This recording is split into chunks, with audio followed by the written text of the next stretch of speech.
মহাজনের লোক তো স্পষ্ট বলে গেছে, না হলে হোটেলে চাবি নিয়ে যাবে। এখানে তাদের তো কোনো দোষ নেই, এটা আমাদেরই ব্যর্থতা। এত কষ্ট করে হোটেলটা দাঁড় করালাম, রাত জেগে রান্না শিখলাম, আর এভাবে হুট করে সব শেষ হয়ে যাবে, এ কেমন কথা? এখনো সময় আছে হাতে, চিন্তা করো না। আজকের বিক্রি দিয়ে যতটা পারি জমাবো। ভগবানের উপর ভরসা রাখো। ভরসা রাখতে রাখতেই তো এতদিন গেল, কতদিন আর এভাবে চলবে বলো তো? যতদিন আমরা সৎ থাকবো ততদিন কোনো না কোনো পথ খুলবেই খুলবে। এখন হাত চালাও, খদ্দের আসবার সময় হয়ে গেছে। বিক্রম দা, তোমার হাতে রান্নার তুলনা হয় না, রোজ এখানে খেতে ইচ্ছে করে আমার। আপনাদের ভালো লাগলেই তো আমাদের সার্থকতা কাকা। হ্যাঁ, আসবেন আবার। হ্যাঁ, নিশ্চয়ই আসবো বিক্রম দা। এই তোমার হাতের এই স্বাদ ছাড়া কোথাও মন ভরে না আমার। দাদা, একতলা ভাত হবে, যা আছে তাই দিন, দাম নিয়ে ভাবছি না। বসুন বসুন। আমাদের এখানে আলু পটলের তরকারি আর ছোট মাছ আছে, খেয়ে দেখুন, খুব সুস্বাদু হয়েছে আজকে। ভালো কিছু আছে কি?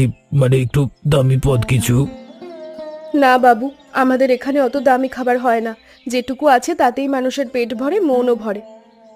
ঠিক আছে, তাই দিন তবে। খিদে পেট জ্বলছে, যা দেবেন তাই খুশি মনে খাবো। বসুন এখানে, এই গরমে অত দূর হেঁটে এসেছেন মনে হচ্ছে। হ্যাঁ, অনেকটা পথে এসেছি তো, গ্রামটা ঘুরে দেখছিলাম একটু। নতুন বুক মনে হচ্ছে বাবু। তা কোত্থেকে আসছেন? এই আশেপাশে একটু কাজে ঘুরছি আর কি। আপনাদের গ্রামটা তো বেশ সুন্দর। সুন্দর তো বটেই, তবে মানুষের কষ্টও কম নয় এখানে বাবু। বৃষ্টি বাদলায় ফসল নষ্ট হয়, তারপর সংসার চালানোই কঠিন হয়ে যায়। সে যাই হোক দাদা, খাবার সময় সব দুশ্চিন্তা বাদ দিন। ভালো মনে রাখলে ভালো খাবারও লাগবে বেশি। আপনার কথায় সত্যি প্রশান্তি আছে দাদা। এমন হাসি মুখে সবাই আপ্যায়ন করতে খুব কম মানুষকে দেখেছি আমি।